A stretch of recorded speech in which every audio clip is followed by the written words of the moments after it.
लोकसभा सार्वत्रिक निवडणूक 2024 साठी कार्यतत्पर असणारे मतदान केंद्राध्यक्ष आणि इतर मतदान अधिकारी यांच्यासाठी मतदानाच्या आदल्या दिवशी आपण नेमकी कोणत्या प्रकारची पूर्वतयारी करायची त्या संदर्भातील या व्हिडिओमध्ये आपण सांगणार आहोत। मतदान केंद्रावर पोहोचणे।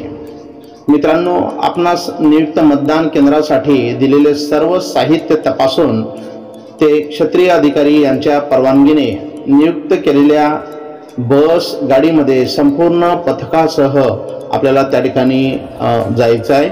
आपले मतदान केंद्रासाठी नियोजित वाहतूक आराखड्यानुसार पथकातील सर्व सदस्य, पोलीस कर्मचारी असतील, सर्व साहित्यासह क्षेत्रीय अधिकारी परवानगी घेऊन रवाना होते। नियुक्त केलेले वाहन सोडून इतर कोणत्याही वाहनांचा वापर करू नये। आपण मतदान केंद्रावर सर्व साहित्यासह सुखरूप पोहोचल्याचा अहवाल क्षेत्रीय अधिकारी यांना त्याच दिवशी द्यायचा आहे। मतदान केंद्रावर एक दिवस मुक्काम असल्याचे आवश्यक वैयक्तिक साहित्य सोबत ठेवावे।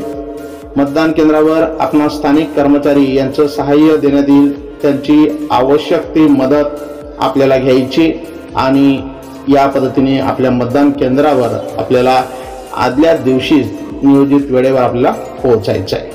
आपल्याला प्राप्त झालेलं साहित्य तपासून घ्यायचं आहे। आवश्यक फर्निचर उपलब्धता तपासून टेबल व साहित्याची व्यवस्थित रचना करायची।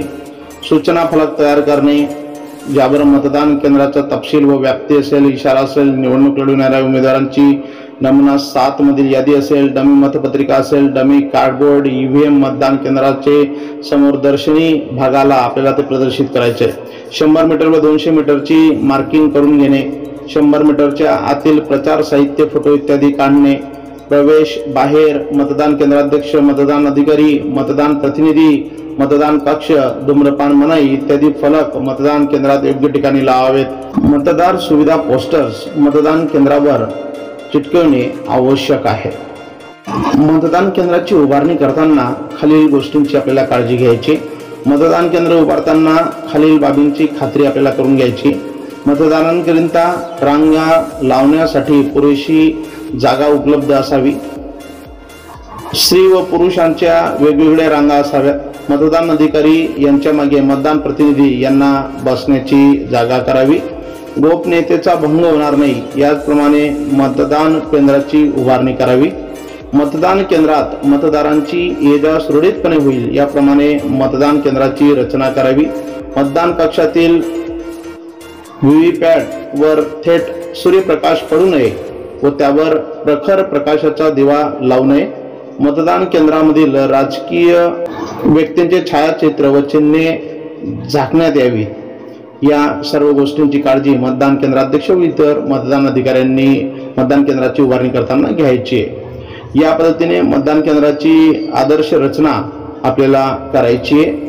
या ठिकाणी ॲरोच्या साहाय्याने जे दाखवण्यात येतं का मतदार जो आहे त्याची एंट्री, त्यानंतर मतदान अधिकारी क्रमांक 1, त्यानंतर मतदान अधिकारी क्रमांक 2 आणि 3 आणि 3 नंतर मग बॅलेट युनिटच्या साहाय्याने या ठिकाणी बॅलेट दिल्याच्या नंतर मग त्या ठिकाणी मतदान करण्यासाठी मतदार देईल आणि त्याच्यानंतर तो त्या ठिकाणी बाहेरच्या दिशेने रवाना होईल आणि समोर मतदान केंद्राध्यक्ष जे असतील ते समोर बसणार आहेत आणि या तीनही अधिकारी नंबर 1, 2, 3च्या पाठीमागे या ठिकाणी त्यांचे जे कोणी पोलिंग एजंट असतील ते त्या ठिकाणी बसतील। मतदान कक्षाची उभारणी करताना मतदार मतदान कक्षातील कोणते बटन दाबतोय हे दृष्टीस पडणार नाही याची काळजी घ्यायची। मतदाराला मत नोंदवताना अडचण येणार नाही। व्हीव्हीपॅट हे पहिल्या बॅलेट युनिटच्या डाव्या बाजूस ठेवावे। मतदान कक्षाचा वर किंवा पुढे उच्च दाबाचा प्रखर दिवा किंवा ट्यूबलाईट येणार नाही याची खात्री करून घ्या। मतदान कक्षात पुरेसा प्रकाश उपलब्ध आहे ही खात्री करायची। मतदानाच्या गुप्ततेचे उल्लंघन होणार नाही अशी मांडणी आपल्याला करायची। व्हीव्हीपॅट तसेच सीयूला जोडणारी केबलचे नुकसान होणार नाही किंवा अडथळा येणार नाही याकडे लक्ष द्यायचंय। मतदान कक्ष 24-30 इंच लांबीचा असतो। अतिरिक्त बॅलेट युनिट वाढल्यास प्रत्येकासाठी 12 इंचने रुंदी वाढवावी लागते। या सर्व गोष्टींची आपल्याला या ठिकाणी मतदान कक्षाची उभारणी करताना या ठिकाणी आपल्याला काळजी घ्यायची।